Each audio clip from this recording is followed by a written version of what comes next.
Welcome to the Slop Farm. Enjoy the video. You begin by setting the Galaxy Watch face down on a soft cloth. This protects the bezel while you work. Once done, find the tiny quick-release lever at the base of the strap where it meets the lug. Use your fingernail or a small flat tool to pull the lever toward the center of the band. You are compressing the spring bar.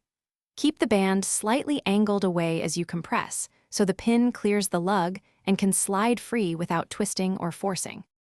Once the lever is compressed, slide the strap gently along the lug rail to release it. This motion follows the pin's natural axis. Make sure to maintain steady pressure on the lever while moving the band. Letting go too early can allow the spring bar to snap back. If the band resists, re-angle the strap slightly and try again. You are aligning the pin with the slot.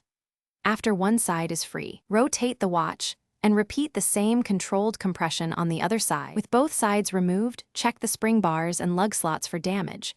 A bent or corroded bar causes poor seating, so replace it if needed.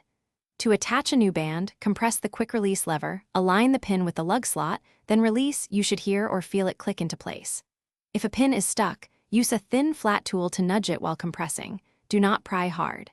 If it still won't move, stop and inspect to avoid bending the bar or scratching the case. Thanks for watching. Consider subscribing if we helped you today.